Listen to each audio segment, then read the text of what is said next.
দেশের বিভিন্ন জায়গার আরো কিছু খবর নিয়ে একটি ডেস্ক রিপোর্ট। ঠাকুরগাঁওয়ে ছাত্র আন্দোলনে আহতদের সাথে মত বিনিময় সভা করেছেন বৈষম্য বিরোধী ছাত্র আন্দোলন রংপুর বিভাগের একটি প্রতিনিধি দল। সকালে জেলা মুক্তিযোদ্ধা কমপ্লেক্সে এ কর্মসূচির আয়োজন করা হয়। নওগাঁয় ছাত্র আন্দোলনের শহীদ পরিবারের সঙ্গে সাক্ষাৎ এবং দুর্নীতি, চাঁদাবাজি ও সন্ত্রাসের বিরুদ্ধে মত বিনিময় সভা করেছে ছাত্র আন্দোলনের সমন্বয়করা। দুপুরে সদর উপজেলা পরিষদ অডিটোরিয়ামে এর আয়োজন করা হয়। এছাড়া নড়াইলেও মত বিনিময় সভা করে ছাত্র সমন্বয়করা। ছাত্র আন্দোলনের শহীদ সৈয়দ সুজন মিয়ার কবর জিয়ারত করেছেন গাইবান্ধার নবাগত জেলা প্রশাসক। দুপুরে উপজেলার খোলাহাটি ইউনিয়নে এ সময় তিনি শহীদ পরিবারের খোঁজ খবর নেন। ছাত্র আন্দোলনে গুলিবিদ্ধ, আহত ও নিহতের ঘটনায় দায়ী সন্ত্রাসীদের দ্রুত বিচারের দাবিতে মানববন্ধন হয়েছে সাভারে। ঢাকা আরিচা মহাসড়কে আয়োজিত কর্মসূচিতে উপস্থিত ছিলেন আহত সহ নিহতদের পরিবারের সদস্যরা। নোয়াখালীতে বন্যায় ক্ষতিগ্রস্ত কৃষকের মাঝে ধানের চারা বিতরণ করেছে বিএনপি। সুবর্ণচর উপজেলা জেলা কৃষক দলের সভাপতি মোহাম্মদ ফজলে এলাহার সভাপতিত্বে এতে উপস্থিত ছিলেন বিএনপির ভাইস চেয়ারম্যান মোহাম্মদ শাহজাহান।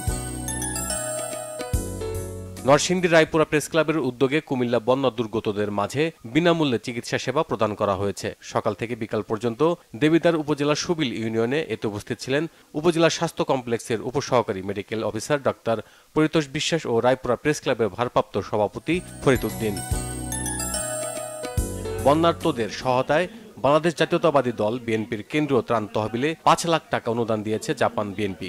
শনিবার ত্রাণ উপকমিটির হাতে এই অনুদান তুলে দেন জাপান বিএনপির সাধারণ সম্পাদক মনি এমদাদ। ঢাকা মহানগর দক্ষিণ বিএনপির সাবেক সিনিয়র যুগ্ম আহ্বায়ক নবিউল্লাহ নবী এ সময় উপস্থিত ছিলেন।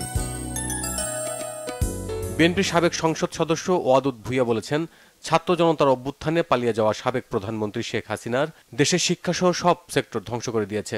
খাগড়াছড়ি টাউন হলে জেলা জিয়া পরিষদের সম্প্রীতি সমাবেশে তিনি একথা বলেন।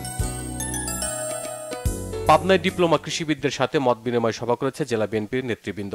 দুপুরে স্থানীয় খামারবাড়ি মিলনায়তনে এতে উপস্থিত ছিলেন জেলা বিএনপির আহ্বায়ক হাবিবুর রহমান হাবিব। রাজশাহীর গোদাগাড়ী পৌরসভার ব্যবসায়ীদের সাথে মত বিনিময় করেছে বাংলাদেশ জামায়াতে ইসলামী। মডেল মসজিদ হলরুমে এতে বক্তব্য রাখেন দলের কেন্দ্রীয় নায়েবে আমির অধ্যাপক মুজিবুর রহমান। সোমবার সকালের মধ্যে বেগম রোকেয়া বিশ্ববিদ্যালয়ে উপাচার্য নিয়োগ না হলে সারা দেশের সঙ্গে উত্তরকে বিচ্ছিন্ন করে দেওয়ার হুঁশিয়ারি দিয়েছেন শিক্ষার্থীরা। সকালে বেগম রোকেয়া বিশ্ববিদ্যালয়ের প্রধান ফটকের সামনে মানববন্ধন কর্মসূচিতে তারা এই ঘোষণা দেন।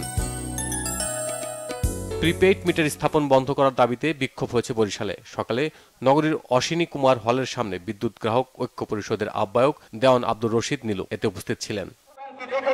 Bangla vision news desk.